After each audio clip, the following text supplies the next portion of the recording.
안녕하세요. 오늘도 시청해주셔서 감사드리고요. 바로 사연 읽어보겠습니다. 사람들은 인생을 살면서 자신은 천년만년 살 것처럼 자신하면서 살아가죠. 그러다가 자신이 아파보고 겪어봐야 그제야 깨달음을 알고 후회를 합니다. 하지만 결코 깨닫지도 못하고 후회도 절대 안 하는 이들도 많습니다. 그들은 자신의 허물은 생각지 않고 오로지 상대방 허물만 더럽고 추하며 남들 탓만 하는 이기적이고 못난 사람들입니다.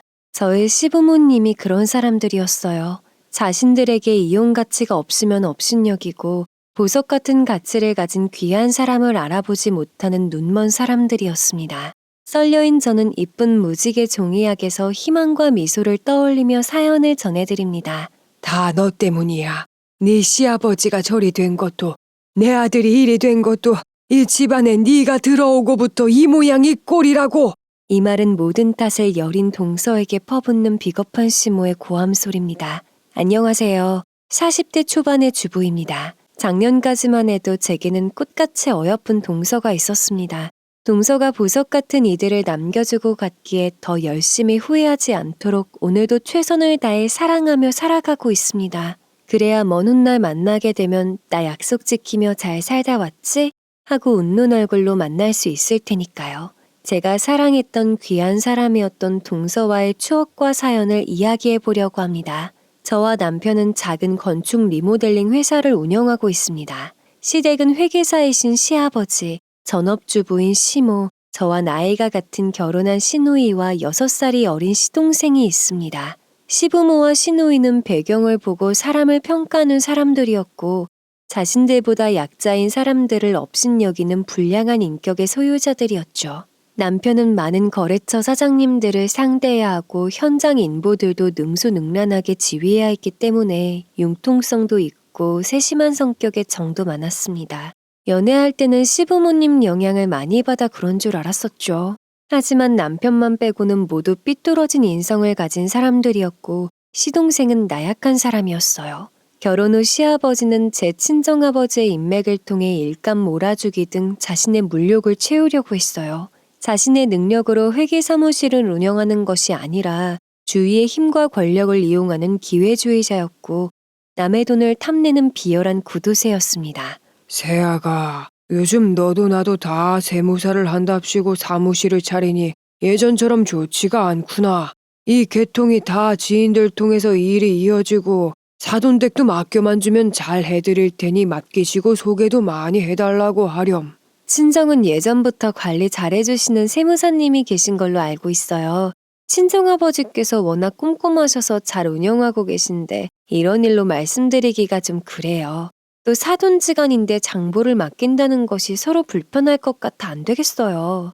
제가 단호하게 거절을 하자 시아버지는 표정이 굳어지며 친한 지인들도 다 맡기는 장부, 보면 안 되는 내용이라도 있냐면서 비꼬듯이 말씀을 하셨습니다.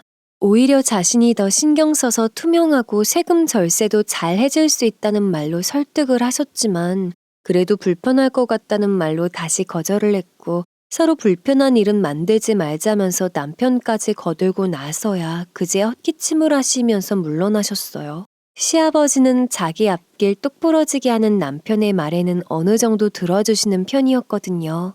물론 남편이 인테리어 사업을 시작했을 때도 관리는 다른 세무사님에게 맡겼어요.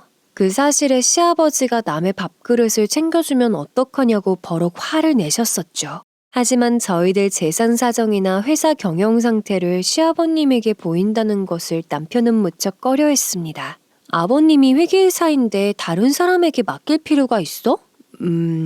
자기가 아직 몰라서 그러는데 내 부모님이지만 돈에 관해서는 좀 그러신 면이 있어서 그래. 차라리 모르는 사람에게 맡기는 것이 나아. 남편의 그 말에 고개만 갸우뚱했었는데 한 해 두 해 겪어보니 이해가 갔습니다. 시아버님은 직업인 회계사인 점을 이용해서 여유자금을 2배로 늘려주네 하면서 투자회사랑 연결시켜주고 중간에서 수수료를 챙기고 있었어요. 그 일로 문제가 발생한 것은 몇 년 후의 일이었죠. 시아버님의 보수적이고 무뚝뚝한 성격 때문에 시모는 결혼 생활 내내 시아버님의 은근한 무시를 견디고 살다 보니 마음이 넉넉하신 분이 아니었어요. 그래서 툭하면 자식들에게 짜증을 내고 모든 탓을 남에게 돌리는 비열한 버릇이 있었습니다. 시누이 또한 그 영향을 받았는지 모나고 못된 성격은 똑같았죠. 오히려 자유로운 영혼의 시동생이 차라리 편했어요. 시동생은 동서와 결혼하고 나서도 정착을 못했는데 이런 시부모님 탓에 방황하고 밖으로 돌지 않았나 합니다. 시동생이 결혼해서 동서가 들어온 후부터 시모의 짜증과 비난, 시누이의 무시는 본격적으로 시작되었죠. 순수하고 소녀 같았던 동서가 다른 사람을 만나 살았더라면 아마 행복하게 오래 살지 않았을까 하는 생각을 가끔 하곤 합니다. 그러나 동서가 시동생을 만난 것도 피할 수 없는 운명의 장난이었겠죠.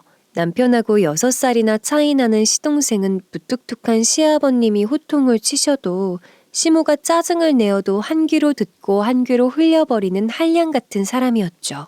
번듯한 대학을 졸업하고도 직장을 구하려 들지 않았고 돈이 필요할 때만 저희 리모델링 현장에서 전기공사 아르바이트를 내서 용돈을 벌었어요. 그 돈으로 사진기를 사서 여기저기 여행하면서 즐기는 것이 시동생의 낙이었고 생활이었죠. 네 놈은 언제까지 떠돌이처럼 살 거야? 결혼해서 정착을 하려면 지금부터 일해서 벌어도 모자랄 판에. 시아버지의 호통에도 남편이 다독거리면서 말을 해도 소용이 없었습니다. 그러던 시동생이 동서를 만나 첫눈에 반해 결혼을 하겠다고 했을 때는 모두 당황스러웠습니다. 더군다나 직장도 없고 모아둔 돈도 없는 시동생이 어떻게 결혼을 하고 살림을 차리냐 하는 거였죠. 동서는 저희 회사에 리모델링을 부탁해온 고객이었어요. 리모델링 현장에서 전기공사 아르바이트를 하던 시동생이 동서에게 반했고 시동생이 능구렁이 같은 말솜씨에 넘어가 일이 끝난 후에도 계속 만남을 가지고 결혼 이야기까지 오고 간 모양이었어요. 그 당시 동서는 아버지마저 지병으로 일찍 돌아가시고 나이 어린 여동생과 살고 있었어요. 조용한 성격의 동서는 아버지의 빈자리를 털어버리고 어린 동생을 위해서 가장 역할을 해야만 했습니다. 다행히 아버지께서 남기고 간 30평대 아파트와 유산이 있었고 사망보험금이 꽤 있어서 동생과 살아가는 데는 어려움이 없었어요. 동서는 다정한 성격에 맞게 유아교육과를 졸업한 후 종이접기 매력에 빠져 종이접기 강습을 준비하고 있었습니다. 그 와중에 시동생을 만나 힘든 시기에 서글서글한 시동생의 말투에 의지하면서 깊은 관계가 된 것이죠. 엄마, 아빠, 한 번만 만나보세요. 정말 착하고 좋은 여자예요. 제가 처음으로 마음을 준 여자니까 만나보고 허락해 주세요. 모아둔 돈도 없으면서 당장 무슨 돈으로 결혼을 하고 살림을 차리겠다는 말이야. 시부모님은 부모님도 안 계신 이유와 동서도 당연히 아무것도 가진 것이 없을 것이라 판단을 하고 결혼은커녕 만남을 가지는 것조차 반대를 하셨어요.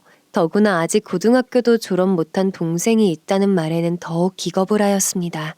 당연히 이기적인 시부모님의 기준에서는 자신들의 욕심에 한없이 부족한 며느리라 여긴 것이었죠. 하지만 시동생이 쉽게 포기를 않자 동서와 안면이 있는 남편이 괜찮은 사람 같고 이참에 시동생도 정신 차리고 정착하지 않겠느냐는 말에 한번 얼굴이나 보자고 하셨어요. 그 당시 저도 같은 생각으로 시동생이 착한 동서와 서로 이끌어주면서 잘 살기를 바랬어요.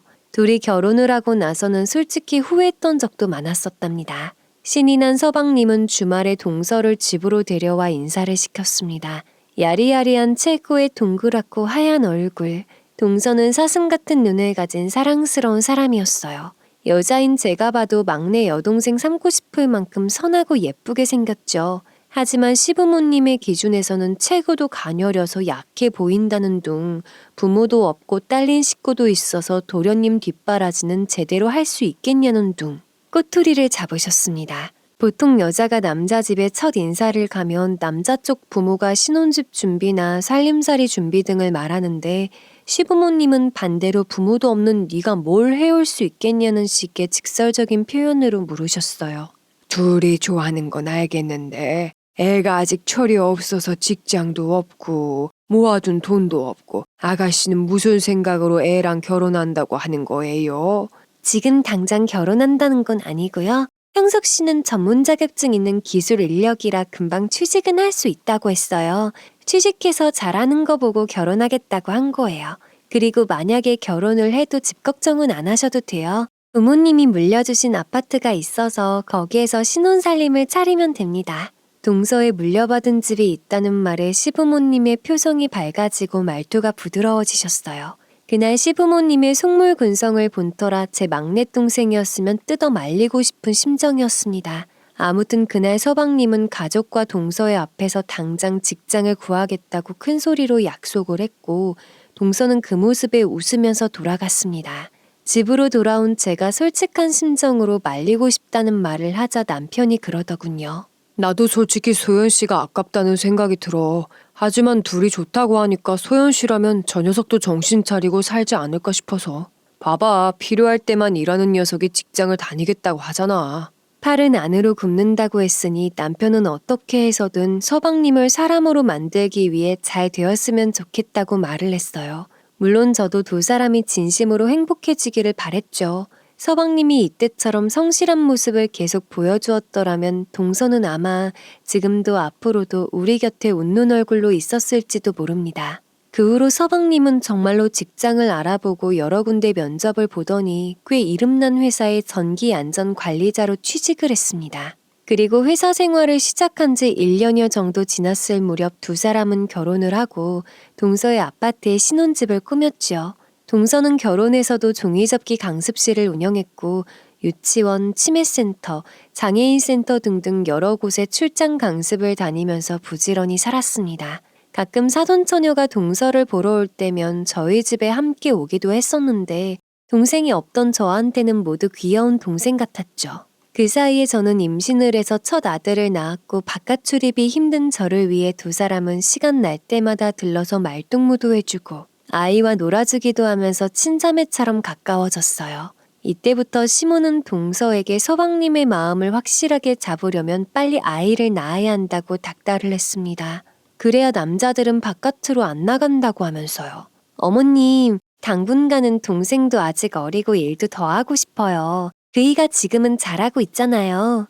동서의 말에 시모는 생긴 것은 고분고분하게 생겼는데 어른 말을 우습게 알고 고집을 부린다며 혼내셨죠. 그 후에도 끊임없이 아이 이야기를 꺼냈고 동서가 몇 번 거절을 하자 몸이 약하게 생겨서 한 살이라도 어렸을 때 노력을 해야 하는데 혹시 몸에 이상이 있는 것은 아닌지 의심을 하였습니다. 너 생긴 것도 비리비리한 게 몸에 이상 있는 것은 아니냐? 아니면 왜 자꾸 고집을 부려?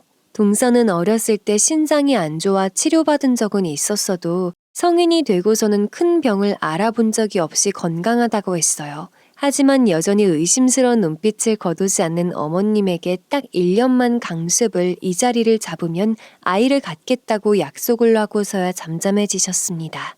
동서는 종이공예에 정말 재능이 뛰어난 보석 같은 사람이었어요. 만들어 놓은 종이공예품을 처음 봤을 때는 정말로 새롭고 그 정교함에 놀랐죠. 그리고 그 일을 정말로 좋아하고 즐기고 있다는 것을 작품만 봐도 알 수가 있었어요. 동서가 만든 공예품에는 정성 들여 만든 흔적이 엿보였고 얇은 종이 한 장은 갓 피어나는 꽃으로 탄생이 되었어요. 하지만 시부모님이나 시누이의 눈에는 값진 보석이면 몰라도 그냥 흔해 빠진 종이 쪼가리로 만든 것에 그쳤죠. 그래봤자 종이 조각 아니야. 누구나 배우면 다 만들 수 있는 거라고. 이런 거 가르쳐서 돈이나 되긴 하나 몰라. 시누이는 동서의 직업을 하찮게 여겼고 항상 비아냥댔습니다. 동서가 결혼하고 첫 어버이날이 다가왔어요. 저는 매해 남편과 상의하여 양가 부모님께 적정한 수준의 비슷한 선물을 해드려 왔죠. 어느 한쪽에만 기울지 않게 하기 위해서 나름대로 생각해낸 방법이었고 선물도 남편과 의논해서 함께 골랐어요. 이번에는 어머님들께는 마사지 이용권을, 아버님들께는 골프 이용권을 끊어 준비했습니다. 친정 부모님께는 평일 저녁에 들러 함께 외식을 한 후에 드리고 왔고 시댁은 주말 점심에 한정식 집으로 예약을 했어요. 동서는 결혼 후에 시부모님의 말씀에 따르려 노력을 했고 워낙 심성이 착하다 보니 시부모님을 친정 부모님 몫까지 잘해드리려 노력했어요. 다른 사람은 몰라도 제 눈에는 그 모든 것이 진심으로 보였습니다. 예약한 한정식 집에서 무난하게 식사를 마치고 저희가 먼저 챙겨온 선물을 드렸습니다. 물욕이 있으신 시부모님은 대체로 만족해 하셨고 시누이 부부는 용돈으로 드리는 게 제일 마음이 편하다면서 봉투를 드리더군요. 서방님은 동서와 직접 골랐다면서 지갑 세트와 종이로 만든 카네이션 꽃바구니를 드렸죠. 심지어 꽃바구니에서는 카네이션 향기가 그윽하게 흘러나오기까지 했어요. 오히려 값비싼 회원권보다는 더욱 정성 들여 준비한 흔적이 엿보여서 저는 솔직히 창피한 마음도 들었답니다. 아마 신우이도 성의 없이 봉투만 내민 것이 비교가 되어 창피한 마음이 들었을 겁니다. 어머, 이거 동서가 직접 만든 거야? 생화보다 더 예쁘다.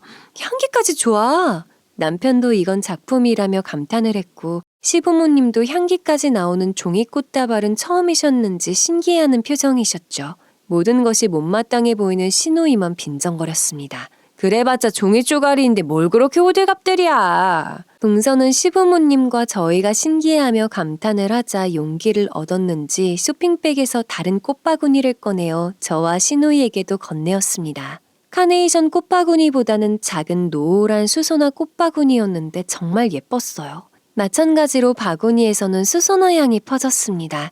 제가 어떻게 우리 것까지 준비했냐고 좋아하며 고맙다고 하자 쑥스럽게 향수도 직접 제조한 거라고 하더군요. 아마 집안에 놓으면 향기가 꽤 오래 갈 거라고 했습니다. 제가 호들갑을 떨며 좋아하자 신우이는 더 이상 빈정대진 않았지만 짜증이 난 얼굴이었어요. 모두 집으로 돌아가려 식당 문을 나설 때는 일부러 동서 앞에 나가면서 쓰레기통에 꽃바구니를 버리려고 했어요. 마침 화장실에서 나오다 발견한 제가 후다닥 낚아채었습니다. 어머, 아가씨 떨어질 뻔했잖아요. 이 귀한 것을. 혹시 아가씨 것도 저 주면 안 돼요? 저 주세요. 했더니 표정이 썩어 들어간 신우이가 화풀이 하듯 제품에 휙 던지듯 하는 바구니를 꼭 안고 집으로 돌아왔죠. 나중에 친정엄마에게 갖다 드리고 동서가 만든 거라고 자랑을 하였더니 엄마도 손재주가 뛰어나다며 향기도 좋다고 감탄을 하셨어요. 섬세하게 접어 만든 꽃이 마음을 담아 정성 들여 만든 티가 난다고 하셨죠. 동서는 열심히 강습을 하러 다니고 서방님도 직장도 잘 다니고 해서 결혼을 하더니 정말 철이 들었구나 생각하게 되었죠. 그렇게 마음 놓고 지내던 시댁은 서방님의 방랑병이 도지는 바람에 다시 찬바람이 불었습니다. 잘 다니던 직장에 사표를 던지고 잠시 쉬었다 오겠다는 편지만 달랑 남긴 채 떠났습니다. 그런 서방님 때문에 동서는 너무 괴로워했어요. 평소에도 가끔 가다가 갑갑하다는 말을 하면서 짜증을 내긴 했지만 이런 식으로 회사에 사표를 던지고 떠날 줄은 생각도 못했다고 했습니다. 형님, 저는 뭐가 뭔지 모르겠어요. 특별히 싸운 일도 없고 회사 동료들도 다 좋은 사람들이라고 했거든요. 동서 잘못 아니야. 서방님이 아직 어려서 그래. 혼란스러워하며 힘들어하는 동서를 달랬지만 한숨이 나오는 건 남편과 저도 마찬가지였어요. 남편은 설마 멀리 가지는 못했을 거다. 갑갑해서 바람 좀 쐬다 들어오겠지 했지만 서방님은 잘 지내고 있으니 걱정하지 말라는 문자만 딸랑 보내고 한 달이란 시간이 지난 후에야 후련해진 모습으로 돌아왔습니다. 서방님이 집을 비운 그 시간 동안 시모는 동서에게 잘못이 있는 양 몰아세웠어요. 서방님 때문에 병이 났다며 머리를 싸매고 누워버린 시모는 동서를 집으로 불러 비난하고 호통을 치셨죠. 그러게 내가 아이부터 낳으라고 했지. 남편 하나 집안에 붙들어 놓질 못하고 네가 오죽 부족했으면 애가 마음도 못 잡고 집을 나갔겠니.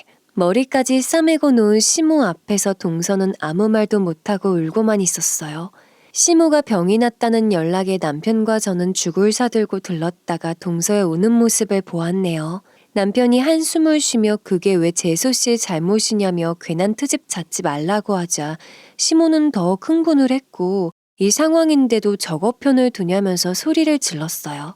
남자는 여자하기 나름이라며 모든 책임을 동서에게 돌렸죠. 마침 집에 와 있던 신우이도 매일 종이 쪼가리나 접고 있으니 남편이 무엇을 좋아하는지 무엇을 원하는지 어떻게 알겠냐며 빈정되었습니다. 모든 탓을 동서에게 돌리는 시모와 남의 집 불구경하듯 빈정대는 신우이를 보니 화가 나서 참기가 어려웠어요. 그때 남편이 나서지 않았다면 제가 동서를 끌고 나왔을 겁니다. 너는 가만히 못 있어? 그 녀석이 부족한 탓이지 재수 씨는 잘못한 거 하나도 없어요. 남편이 비아냥대는 신우이에게 호통을 치고 동서를 일으켜서 데리고 나왔습니다. 등 뒤에서는 시모가 처음부터 마음에 안 들었다는 등 친정 부모가 없으니 배운 것이 없다는 등 막말을 퍼부었어요. 우는 동서를 집으로 데려와 다독거려 겨우 진정을 시키고 따뜻한 차와 죽을 먹여 잠을 재웠습니다. 며칠 동안 마음고생이 심해 잠도 못 잤는지 금세 잠이 들더군요. 더구나 오늘 시모에게 불려가 호된 말을 들었으니 오죽 힘들었을까요. 아이처럼 잠든 얼굴이 안쓰러웠습니다. 남편에게 동서를 데리고 나와줘서 잘했다고 했더니 당연한 듯이 말했어요. 내가 자식인데 우리 엄마 성격 모를까봐 나도 안쓰러워 죽겠어. 내 동생이지만 정말 답이 안 나와. 이 녀석 돌아오기만 해봐 그냥. 다음 날 입맛에 없다는 동서를 억지로 밥을 먹이고 며칠 더 머물다 가라고 했지만 출장 강습이 잡혀 있어서 차라리 일을 나가는 게 잡생각이 없을 거라는 말에 잡지를 못했어요. 그 후로도 시모는 화가 치밀어 오를 때면 동서에게 전화를 걸어 화풀이를 하셨다고 하네요. 한 달 뒤에 서방님이 돌아오고 나서야 시모의 시달림에서 벗어날 수가 있었죠. 서방님이 집을 비운 사이에 시아버지의 사건이 터졌는데요. 앞에서 언급을 했듯이 시아버지는 지인분들과 여러 회사 장부들을 관리해주면서 여유자금이 있는 분들한테 투자 권유를 내서 소개하고 수수료를 챙기셨어요. 아이 글쎄 나만 믿어. 믿을 만한 곳이야. 상장도 되어 있는 곳이고 알만한 사람들은 다 아는 안전한 회사라니까. 시아버님의 말만 믿고 투자한 원금이 마이너스로 돌아가자 불안했던 지인들이 해지를 했고 피해를 보상해달라고 투자회사에 찾아가 항의를 했지만 투자회사는 합법적인 운영으로 투자 시 주의사항에 이미 고지가 되었던 내용이라며 법적으로 아무런 문제가 없다고 밝혔습니다. 이에 사업하시는 친구분들과 오랫동안 이어진 인연으로 장부를 맡기고 투자까지 한 고객들과 지인들은 시아버님이 운영하시는 회계사무실과 계약을 끊고 손해배상을 해내라며 항의 전화가 빗발쳤죠. 피해자들은 사무실로 찾아가서 항의하고 따졌지만 시아버님은 자신과 투자회사는 아무런 상관도 없는 관계라면서 부인을 하셨어요. 하지만 시아버님이 중간에서 수수료를 챙긴 것을 눈치챈 피해자들이 뇌물죄로 고소한다고 협박을 해왔습니다. 나도 피해자예요. 당신들이 내가 돈 받는 거 본 적 있어? 어디서 협박이야? 시아버님은 자신도 피해자라면서 피해 고객들을 달래기도 하고 회유해 보았지만 이미 배신감과 화가 난 고객들을 달랠 수는 없었죠. 의심이 많은 시아버님도 투자로 피해를 봤다는 말은 당연히 거짓이었고 결국 일부 자금을 마련하여 겨우 화난 고객들을 진정시켰습니다. 자금을 만드는 과정에서도 시아버님은 자신의 돈은 쓰려고 하지를 않으셨고 저희들을 집으로 부르셔서 피해액을 마련해달라고 하셨어요. 시누이는 대본에 돈이 없다고 거절을 했고 남편도 시아버님이 챙기신 수수료를 돌려드리고 사과를 하라고 하였죠. 그러자 시아버님이 수수료로 받은 돈은 이미 다른 곳에 써버려서 없다고 하셨고 사과할 마음도 없다고 했습니다. 그러더니 동서를 향해 친정아버지의 사망보험금을 빌려달라고 노골적으로 말씀하셨어요.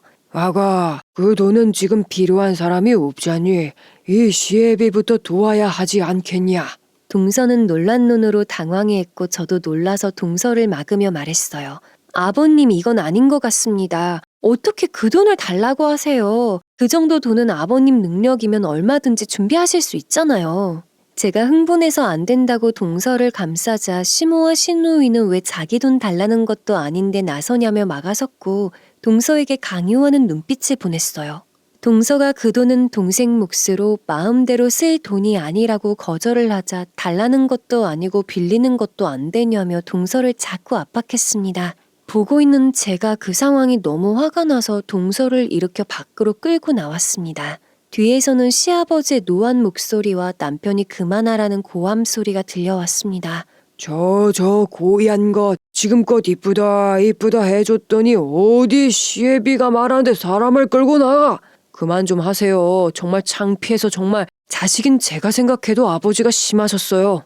이날 시아버지는 남편과 큰 소리로 다투셨고 크게 화가 나신 시아버지가 다 필요 없다고 다신 얼굴도 안 보고 살겠다며 등을 돌리셨다고 하네요. 결국 시아버지가 대출을 받아 피해를 보상했지만 이미 신뢰를 잃어버린 시아버지에게 일을 맡겨오는 이는 없었습니다. 하는 수 없이 사무실을 정리하고 아는 사람의 회사에 부탁해서 겨우 고문 자리를 얻으셨어요. 시아버지의 사건이 마무리되었을 즈음 서방님이 돌아왔죠.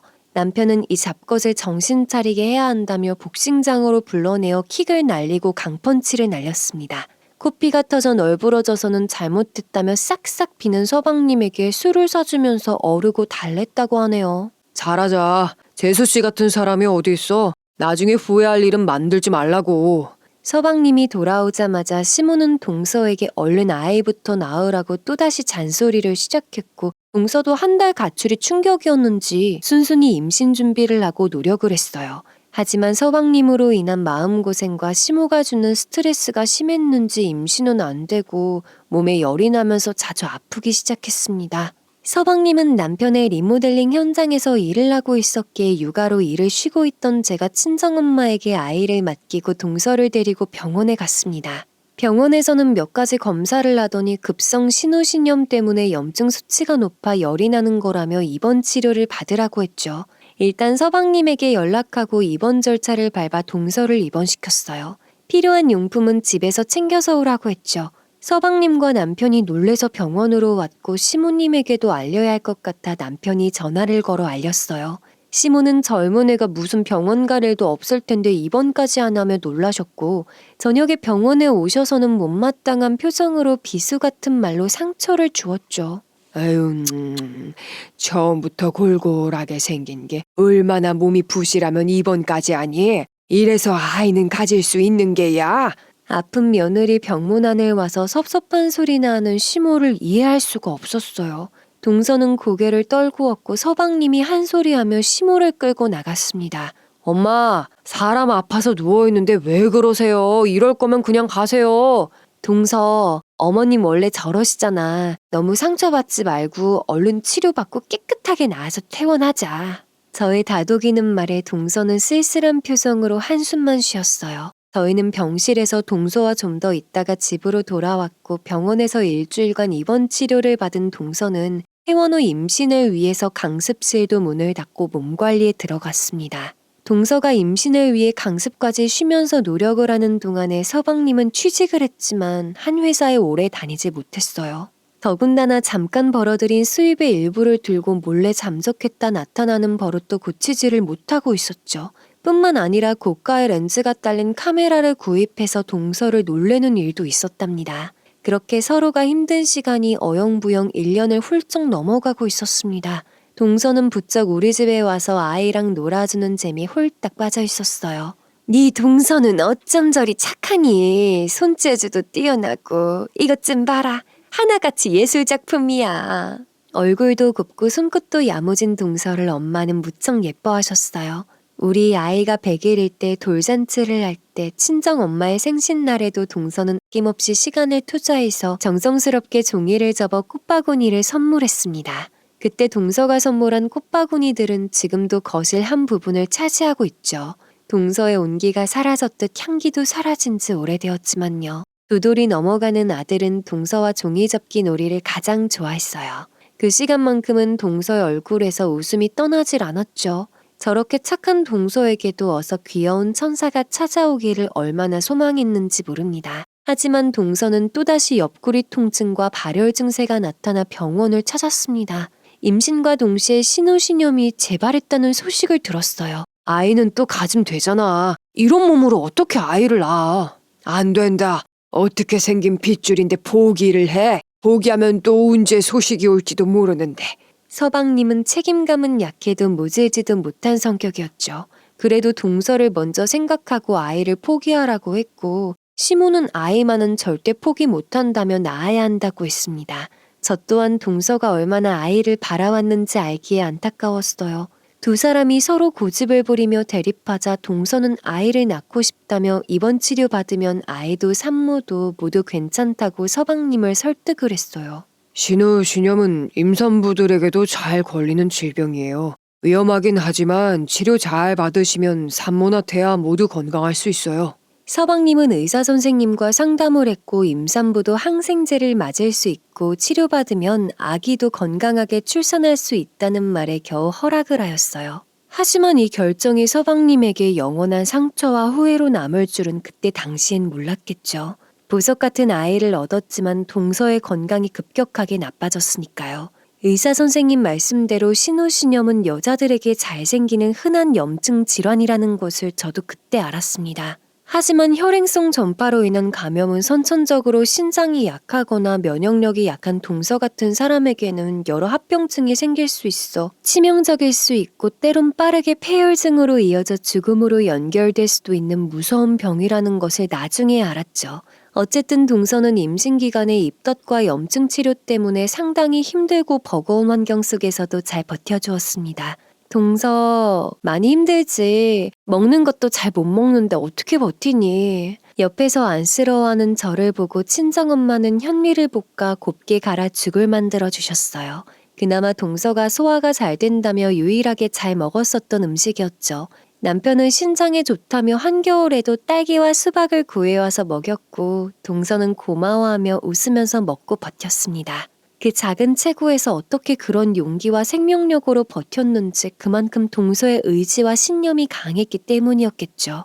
이런 동서의 모습을 보면서 서방님도 조금씩 변화되어 갔어요. 오래 못 버티는 성격인지라 직장 생활은 포기하고 남편 회사의 전기공사 파트를 맡아서 해보라고 했더니 갑갑하지 않고 견딜만 하다고 했습니다. 형, 고마워. 소연이도 잘 버티고 있는데 나도 더 노력해볼게. 서방님은 책임을 지려 노력하는 모습을 보였고 조금씩 처리되기 시작한 듯 보였어요. 동서가 입원 치료를 반복해가며 병과 싸우면서 뱃속의 아이를 지키는 동안 다들 아시는 세계적인 사태가 터졌습니다. 거리두기 인원 제한이었죠. 만삭이 된 동서와 우리는 겪어본 적 없는 세계적인 이슈에 두려웠지만 다행히 동서는 현 사태에도 무사히 아이를 출산할 수 있었고 아이 또한 모두의 바램대로 건강하게 태어났죠. 동서를 닮은 예쁜 공주님이었어요. 손가락, 발가락 다 정상이지. 엉덩이 좀 때려봐라. 특히 시모는 동서의 약한 몸 상태와 계속된 병원 치료로 아이를 안을 때까지 의심의 마음을 놓지 못하셨습니다. 동서의 건강보다는 아이의 상태에 더 예민하게 구는 시모가 정말 야속했어요. 그렇다고 병원비를 보태주지도 않았고 죽 한 번 끓여와서 챙겨준 적도 없었죠. 시누이 또한 남들 다 낳는 아이를 동서만 유난을 떤다고 비꼬았습니다. 여전히 시모와 시누이는 모진 모습을 보여주며 동서의 마음을 괴롭게 했습니다. 서방님은 아이가 태어나고 현 시국 때문에 집에서 산후조리를 해야만 했던 동서의 산후조리를 시모에게 부탁을 했어요. 엄마, 소연이 친정도 없고 산후조리원도 못 들어가요. 엄마가 한 달만 도와주세요. 시모는 서방님이 부탁을 하니 어쩔 수 없다는 식으로 드나드셨고 허리도 아프고 다리도 아프다면서 집안일은 거의 안 하셨다죠. 그러면서도 툭하면 신경질을 내셨고 동서가 차려주는 밥상까지 받아 드셨다고 합니다. 어느 날 조카를 보러 왔던 사돈처녀가 동서가 무릎을 꿇고 방을 치우는 것을 보고 시모에게 대들었다는 소리를 들었어요. 언니, 잇몸으로 지금 뭐 하는 거야? 형부는 도우미도 안 불러주고 대체 뭐 하는 거야? 화가 난 사돈처녀가 그 자리에서 센터에 도우미 요청을 했고 시모에게 며느리는 딸도 아니냐면서 서운하다고 했다고 하네요. 그날부터 사돈처녀가 드나들며 도우미와 산후조리를 해주었어요. 저는 친정엄마가 만들어주신 밑반찬을 주러 들렀다가 그간의 이야기를 들을 수 있었습니다. 시모나 시누이가 동서를 괴롭히는 것을 잘 알지 못했던 서방님은 시모에게 맡겼다가 처제에게 호댓말을 들었고 시모가 서방님에게 전화해서 부모도 없는 것들 거두었더니 은혜도 모른다며 동서와 사돈처녀가 와서 싹싹 빌 때까지는 동서 얼굴 안 보겠다고 했답니다. 이때부터 시부모님은 동서의 얼굴을 안 보셨고 3개월 후 손녀딸의 백일상 앞에서 골마 터져버리는 바람에 함께 축하해야 할 자리가 울음바다가 되어버렸죠. 그날부터 저는 아이를 친정엄마에게 맡기고 일주일에 3번은 동서에게 들러 필요한 것이 없나 살폈고 한 달 동안 사돈처녀와 번갈아 가면서 동서를 도왔어요. 동서가 출산 당시 워낙 몸이 약해져 있었기 때문에 도우미가 와서 집안일이며 음식을 해주고 있어도 아이를 동서 혼자만 돌보기에는 힘겨워했으니까요. 동서는 무척 미안했어요. 형님, 고마워요. 제가 무슨 복이 있어서 형님 같은 분을 만났을까요? 별소리를 다 한다. 남들도 이만큼은 하고 살아. 더구나 우리가 남이야? 동서는 미안해했고 저는 그런 동서에게 우리 아이들을 위해서 강한 엄마가 되자고 다독였어요. 한 달간 산후조리를 한 후에도 동서는 쉽게 건강해지지 못했어요. 천사 같은 조카는 하루가 다르게 커가는데 동서는 하루하루 말라만 갔죠. 병원에서 검사를 해보았지만 면역력이 현저하게 떨어진 상태라고 하면서 가뜩이나 현시국 때문에 특별히 신경을 써야 한다고 했어요. 아마도 시부모님과의 불편한 관계로 마음의 병이 깊었던 모양이에요. 뉴스에서는 매일 사망자가 쏟아져 나오고 있었고 기저질환 환자들이나 임산부, 노약자들은 바깥 출입을 금하고 마스크 착용을 하라며 공포스러운 분위기만 더해갔습니다. 저희 리모델링 사업에도 타격이 커 일이 없어 쉬는 날도 많아져 서방님은 가족과 함께 보내는 시간이 많아졌죠. 당신도 이 기회에 푹 쉬어요. 그동안 힘들었잖아. 서방님도 여행도 못 가니 가정에 충실했으면 좋겠다. 저의 바람대로 마음대로 여행을 할 수 없는 환경이 서방님을 가정에 충실하게 만들었고 어설픈 솜씨로 집안일을 돕고 동서의 영양식도 직접 만들어주면서 노력을 했어요. 동서는 아이를 위해 모빌도 직접 만들어 달아주고 영유아시기에 놀만한 것들을 단계별로 만들기 시작했죠. 동서도 이맘때가 가장 행복하지 않았을까 하는 생각이 듭니다. 두 사람은 사랑스러운 딸의 재롱에 웃었고 많은 시간을 함께하며 자신들만의 공간을 만들어 나갔어요. 반대로 시부모님과 자식들 간의 사이는 현 시국 때문에 왕래가 끊어져 더욱 멀어지게 되었죠. 그리고 살만하니 불행이 찾아온다는 말이 있듯이 세상은 그들의 평안을 허락하지 않았습니다. 조카가 태어난 지 100일이 다가올 무렵 사회적 거리두기로 100일 잔치를 할 수 없는 상황이 되자 두 사람은 조촐한 100일상을 차린다는 소식을 전했어요. 형님, 지은이 100일 사진이라도 찍어주려고요. 형편상 간소하게 할 거예요. 저는 친정엄마에게 수습 팥단지를 부탁을 했고 참석은 못하지만 그 마음을 충분히 담아서 백설기와 함께 보내주셨어요. 남편은 시부모님과 시누이에게 조카의 100일을 알렸지만 이때까지도 시모의 화는 풀리지 않으셨던지라 손녀딸의 100일마저 무시하셨죠.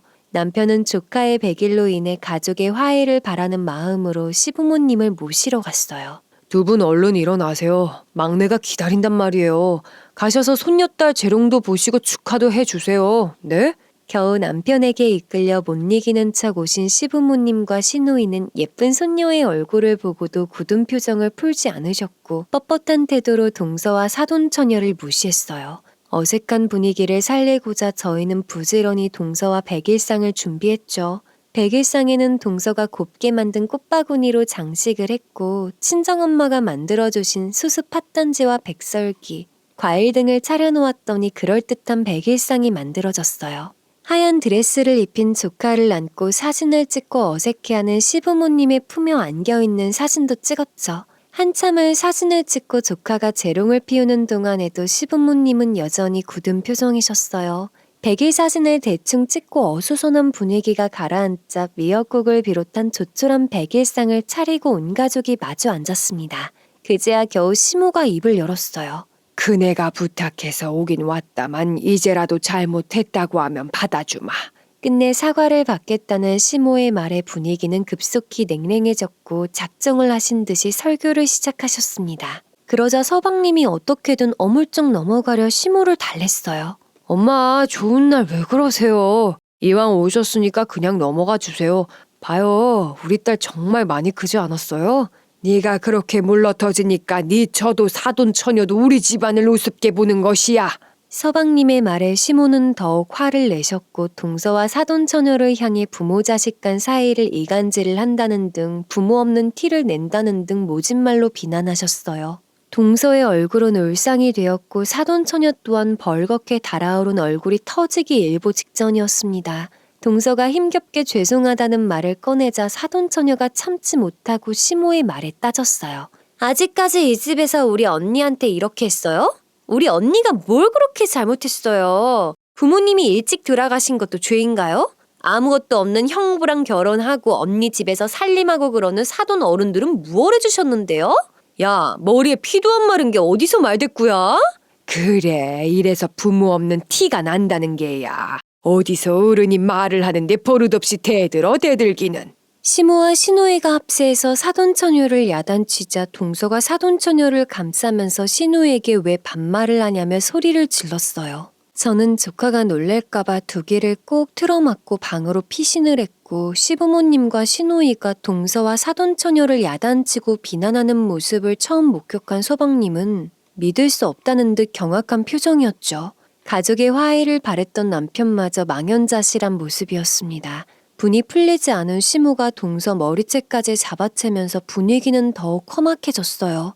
다 너 때문이야. 네 시아버지가 절이 된 것도 내 아들이 정신 못 차리는 것도 이 집안에 네가 들어오고부터 이 모양 이 꼴이라고. 놀란 서방님과 사돈처녀가 달려들어 말리는데 놓치지 않으려는 시모의 손을 사돈처녀가 물어버렸고 손이 물린 시모가 비명소리를 지르며 사돈처녀의 뺨을 후려쳤습니다. 짝 소리가 퍼진 순간 모두 놀라 정적만 흘렀습니다.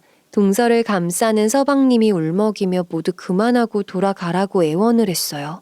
남편은 분이 풀리지 않은 시부모님과 시누이를 끌고 나와 집으로 돌려보냈고 시부모님은 이런 꼴을 보이려고 싫다는 사람 끌고 갔냐며 남편에게 남아있는 화풀이를 하셨답니다. 그러고는 자식들이 먼저 찾아와 싹싹 빌지 않는 이상은 연락도 하지 말라고 했답니다.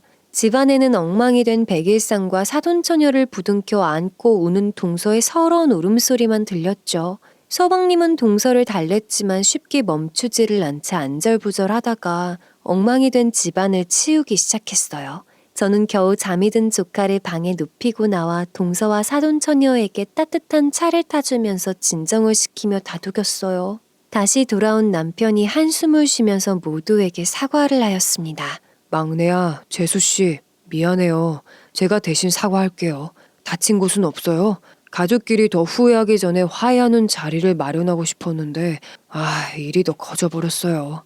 남편의 사과에 모두 한숨만 쉬었고 이날 사건으로 동선에는 물론 저희까지도 시부모님과는 연락도 끊고 남처럼 지냈습니다. 아마 이날은 불행을 몰고 온 먹구름의 시작이 아니었나 하는 생각이 들었어요. 겨우 집으로 돌아와 씻고 잠이 들었는데 새벽에 서방님의 급한 전화를 받았죠. 저희가 돌아가고 동선에도 잠이 들었는데 밤새 끙끙 앓기 시작하던 동서가 구토를 했고 열이 오르기 시작했답니다. 서방님이 급체인 줄 알고 소화제와 해열제를 먹였지만 가라앉는 듯하던 증상은 다시 고열이 나면서 오한이나 덜덜 떨었고 얼굴이 하얗게 질린 서방님과 사돈처녀는 저에게 조카를 부탁하고 동서를 응급실로 데려갔습니다. 병원에 도착했을 때 동서는 혼미한 정신을 겨우 붙잡고 있었고 정밀 검사를 한 의사 선생님은 서방님에게 호통을 치셨다고 해요. 저번에도 환자분의 면역력 수치가 바닥이라고 말씀드리지 않았습니까? 근래 심한 스트레스를 받으셨어요? 이 상태인 걸 보면 며칠 전부터 증상이 있었을 텐데요. 응급실에서 급하게 혈액 검사와 소변과 영상 검사를 했고 이번에는 면역력이 약해진 틈을 타서 혈액을 타고 악화된 것 같다고 했어요. 항생제 치료를 해보겠지만 혈액 배양 검사에 따라 치료 방법이 변경될 수 있다면서 입원 절차를 밟으라고 했죠. 입원 치료를 시작한 동서는 겨우 호흡이 돌아왔고 항생제가 맞지 않아 두 번의 실패 끝에 겨우 맞는 항생제를 찾아 치료받을 수 있었습니다. 예전과는 다르게 2주 동안이나 입원해 있던 동서에게 면회도 마음대로 갈 수 없는 상황이었어요. 거리두기 조치로 보호자 면회를 막아놔서 동서는 매일 울면서 핸드폰 화상통화로 조카 얼굴을 봐야만 했고 조카 또한 엄마가 아픈 것을 아는지 많이 보채서 저희를 힘들게 했답니다. 억겁의 시간이 지나고 드디어 퇴원하는 날 의사 선생님은 다시 한번 주의와 당부를 하셨습니다. 환자분 지금도 안심할 수 있는 상태가 아니에요. 약은 계속 드셔야 하고 면역력이 최저 상태라 조금만 무리하고 스트레스 받으면 다음에는 신장이 망가지고 폐혈증까지 올 수 있어요. 가족분들이 신경 많이 쓰셔야 할 거예요. 의사 선생님의 매서운 말씀에 서방님은 몇 번이고 대답을 했어요. 하지만 집으로 오자마자 동서는 빨리 조카부터 데려오라며 조르기 시작했지요. 며칠만 더 쉬자고 해도 안 들어주자 저에게 전화를 걸어 울면서 아이 좀 보게 해달라고 애원을 했습니다. 한우 수 없이 조카를 깨끗이 목욕을 시키고 동서내로 향했어요. 제가 아이를 안고 들어서는 순간 현관까지 달려와서는 부둥켜 안고 울면서 어쩔 줄을 몰라 했어요. 이산가족 상봉보다 더 애틋하고 절절하여 가슴이 찡하게 아파왔답니다. 안정을 취해야 하고 무리하면 안 되는데도 한참을 품에서 아이를 내려놓지 못하고 있는 동서를 몇 번이나 어르고 달래야 했는지 몰라요. 동서, 이번에는 진짜 몸 관리 잘하자. 그러려면 아이는 여기 있으면 안 돼. 동서가 너무 힘들어. 조금만 참아라. 응? 그날 이후 한참 동안 아이는 저희 집에서 친정 엄마와 제가 돌보았어요. 제 아들 녀석은 예쁜 여동생을 너무 귀여워했죠. 어쩌면 그리 챙기고 돌보는지 아직 힘도 없는 고사리 손으로 직접 귀저귀를 갈아준다고 하지를 않나, 분유를 직접 먹인다고 하지를 않나, 도통 옆에서 떨어지려고 하지를 않았어요. 동서가 입원하고 집에 돌아와 요양하는 동안에도 시부모님께 연락은 안 드렸어요. 시부모님 또한 먼저 연락을 하시진 않으셨죠. 점점 연락을 끊고 사는 시간이 길어지고 있었고 동서의 건강은 좀처럼 회복이 되지를 않았습니다. 동서는 아무것도 못하는 것이 갑갑하다며 종이접기로 공예품을 만들기 시작했어요. 자기야, 나 종이접기 재료 좀 가져다 줘. 꼭 만들고 싶은 게 있어. 응? 못하게 하면 짜증을 내서 오히려 스트레스를 키울까봐 재료를 갖다 주면 큰 종이에 종이를 접어 만들어 붙이기 시작했습니다. 해바라기를 접은 얼굴엔 가족 사진을 넣었고 동그란 햇님 얼굴엔 귀여운 딸의 사진을 넣었죠. 아담한 집도 만들어 붙였고 마당엔 온갖 꽃들과 나비도 만들어 붙였답니다. 동서의 간절한 바램과 소원을 담아 한 땀 한 땀 접어 만든 것이 한눈에 보였지요. 동서는 그 작품을 액자로 만들어 오게 했고 거실에 걸어 놓았어요. 그리고 그 액자는 조카가 가장 아끼는 엄마의 유품이 되었답니다. 동서는 한동안 작품에 집중을 하더니 자신의 몸이 예전처럼 회복되지 못할 거라는 것을 알았는지 갑갑하다며 바람을 쐬러 가자고 했어요. 서방님이 병원과 먼 곳은 안 된다며 단호하게 말했지만 가까운 데라도 데려가 달라고 애원을 했죠. 자기야, 나 갑갑해. 어디 시원한 곳이라도 데려가줘, 제발. 서방님은 사돈처녀와 의논해서 인천의 바닷가 근처에 독채 펜션을 2주 계약했습니다. 대학병원도 근처에 있었고 시원하고 공기 좋은 곳에서 요양을 하면 나아질까 싶어 결정한 선택이었어요. 동서가 아이도 데리고 간다고 조르기도 했고 저희도 현시국 때문에 쉬고 있었기 때문에 함께 따라 나섰습니다. 차를 타고 이동하는 것이 피곤할 텐데도 동서는 조잘대며 아이처럼 좋아했지요. 독채 펜션은 저희 가족만 오롯이 지낼 수 있어 좋았고 마당도 있어 커다란 돗자리를 깔고 아이들과 간식을 먹으며 햇살 목욕도 했답니다. 그곳에서도 동서가 종이접기로 공룡과 기린 등 온갖 동물들을 만들자 아이들이 손뼉을 치며 좋아했어요. 한참을 뒹굴며 놀다 지친 아이들이 잠들었을 때 동서가 이런 말을 했어요. 형님, 저 요즘은 억울하고 두려워요. 엄마가 되고 나니 조금 알겠어요. 억울하고 두려운 것은 잃을 것이 많아져서 그렇다는 걸요. 하지만 이 또한 별일 아니라고 그렇게 이겨내 보려고요. 맞아, 엄마가 그러시더라고. 인생이라는 놈은 항상 바다 같아서 잔잔하고 고요하다가도 언제 거센 파도가 몰려와서 부셔놓을지 모른다고. 그래도 다 이해하고 견디며 사라지더래. 하지만 동서의 다짐은 오래가지 못했고 그곳에서의 추억이 동서와 함께한 마지막 추억이 될 거라고는 꿈에도 생각지 못했습니다. 이별은 항상 예고 없이 찾아오는 법이니까요. 그곳에서 며칠간은 기분이 좋아서인지 컨디션이 좋아 보였던 때도 있었습니다. 서방님과 제가 해주는 영양식을 먹고 마사지도 받고 사돈처녀도 신장과 면역력에 좋다는 음식을 구해와 먹여봤지만 좀 내려갔다 싶으면 염증 수치는 제자리였죠. 다시 집으로 돌아와 병원 진료를 받았는데 의사 선생님은 이상하다면서 신장 CT와 초음파 검사를 진행했고 신장 조직에 가스가 차 있는 상태라 응급으로 가스 제거를 해야 한다고 하셨어요. 급하게 치료가 이루어졌고 당분간 지켜봐야 한다면서 입원해야 한다고 했지만 동서는 부득부득 집에 간다고 고집을 피웠습니다.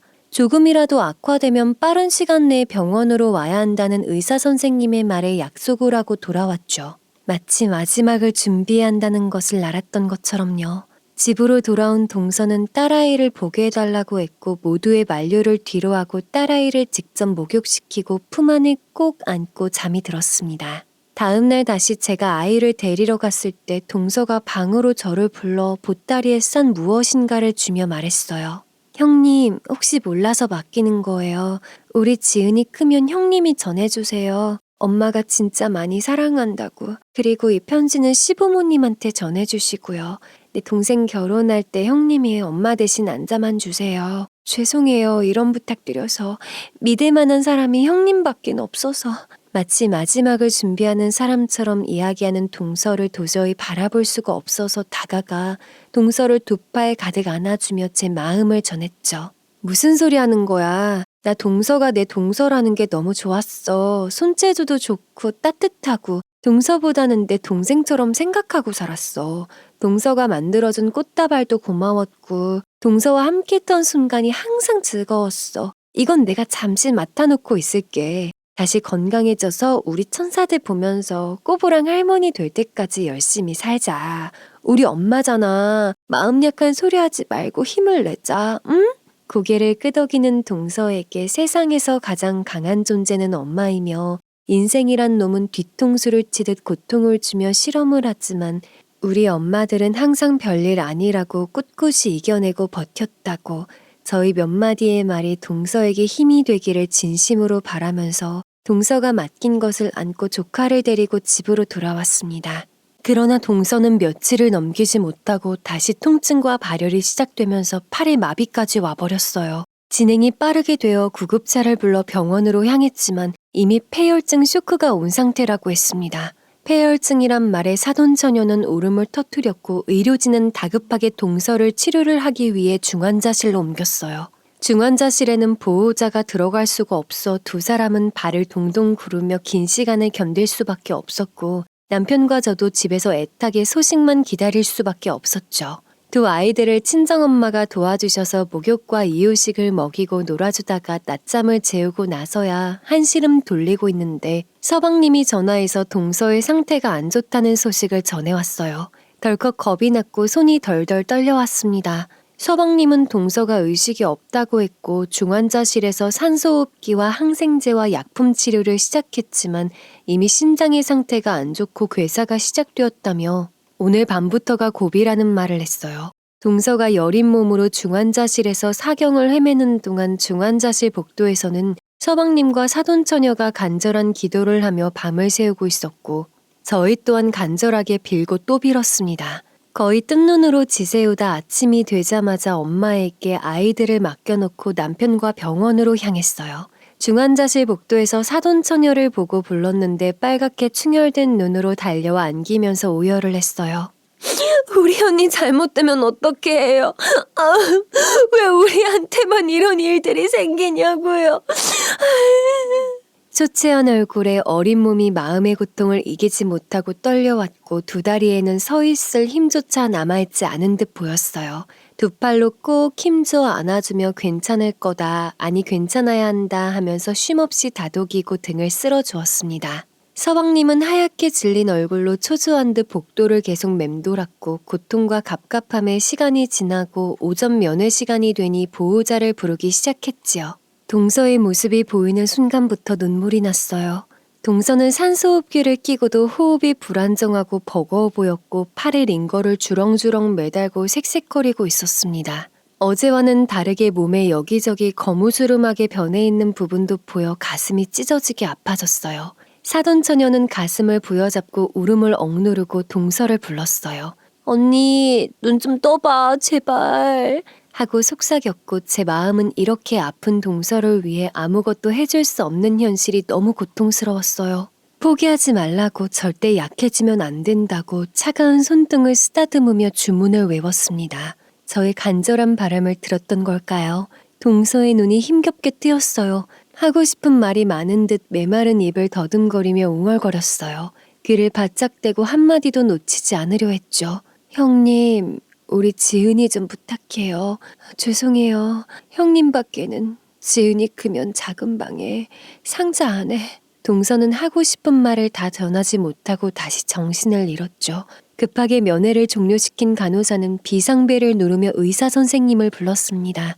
다시 복도에서 대기 중이던 저희는 가슴을 졸이며 동서에게 버틸 수 있는 힘을 달라며 간절히 기도했지만 그것이 마지막이었어요. 동서는 다시 눈을 뜨지 못했고 그날 밤을 넘기지 못하고 꽃다운 나이에 자신의 목숨보다 더 소중한 보물을 남겨둔 채 하늘나라로 갔어요. 시부모님께도 연락을 드렸지만 끝내 오시지를 않았고 마지막까지 비난하셨다네요. 역시 사람은 절대 변하지 않는 것이 맞는가 봅니다. 아유, 내가 그럴 줄 알았다. 변변찮은 몸뚱어리 가지고 그것이 끝내는 내 아들을 호라비로 만들고야 말았어. 나중에 동서의 편지를 전해드렸는데 그 편지에는 진심으로 부모님처럼 생각하고 다가가려 했지만 보이지 않은 벽이 있는 것처럼 쉽지가 않았답니다. 부족한 며느리로 살았지만 천사 같은 손녀를 남겨놓고 떠나니 부디 손녀만은 사랑받는 존재로 크게 해달라고요. 글쎄요. 동서의 간절한 소원처럼 시부모님이 얼마 안 남은 인생의 마지막 장을 유종의 미로 거두었으면 좋겠어요. 조금이라도 양심이 있는 사람들이라면 자신들의 욕심과 행동이 동서에게 얼마나 큰 상처를 주고 몰아붙였는지 깨달아야 하니까요. 동서가 남겨준 상자에는 조카가 2살이 되었을 때부터 가지고 놀 수 있게 종이접기로 다양한 동물들과 모형들이 있었고 2개의 통장에는 조카의 목과 동생에게 전해주라는 부모님의 유산이 들어있었습니다. 동서를 먼저 보내고 충격에 빠져 웃음을 잃어버린 서방님은 일주일을 집안에서 꼼짝도 안 하더니 잠시 아이를 부탁한다고 하고 몇 달간 사라졌다가 나타났어요. 시모가 찾아와 아이를 데려간다고 했지만 서방님은 거부했고 조카는 거의 제 자식처럼 첫 돌이 지날 때까지 아들 녀석과 남매처럼 키웠습니다. 사돈처녀는 친정엄마를 이모처럼 따랐고 저를 언니라고 부릅니다. 동서가 남긴 소중한 보석들은 저희에게 이젠 가족이었으니까요. 돌이 지나 말을 제법하는 병아리 같은 조카는 오늘도 엄마를 부릅니다. 그러면 거실에 있는 액자를 보여주며 엄마야 예쁘지 하면 토끼 같은 머리를 끄덕이며 엄마 예뻐? 지은이 엄마야? 하고 묻습니다. 액자 속의 동서는 모든 것을 다 알고 있다는 듯 항상 웃어주고 있지요. 그럴 때마다 저는 조카를 안아주며 눈물을 흘리며 환하게 웃고 있는 동서를 바라보곤 하죠. 주름이 늘어가고 아이들이 커가는 모습을 보며 때로는 시간이 너무 빨리 흘러가는 게 아닐까라는 푸념에 이렇게 동서를 그리워하곤 합니다. 그리고 먼 훗날 제가 삶과 죽음의 경계선에서 고통받고 있을 때 저는 굳게 믿고 있어요. 동서가 환하게 웃으며 제 손을 잡고 이쁜 종이로 만들어진 무지개 다리를 건널 순간을요. 그때 말할 거예요. 동서, 나 이뻐해 줄 거지? 나 동서랑 한 약속 지키려고 열심히 살았어. 썰려인 저는 이렇게 말씀드리고 싶어요. 세상이 독해지고 상식을 벗어난 사람들이 정말 많지만 그 반대편엔 그 어둠을 상쇄시키는 희망과 아름다운 미소를 가진 분들 또한 많다는 걸요. 그래서 그 미약한 빛이 남아 우리가 열심히 착하게 살아야 하는 동기이자 삶의 원동력이란 것을요. 지금까지 긴 사연 들어주셔서 감사합니다. 여러분의 가정에는 평안만이 깃들길 바라면서 이만 마치겠습니다. 더 많은 이야기, 기막힌 사연을 듣길 원하신다면 구독과 좋아요, 알림 설정 부탁드립니다.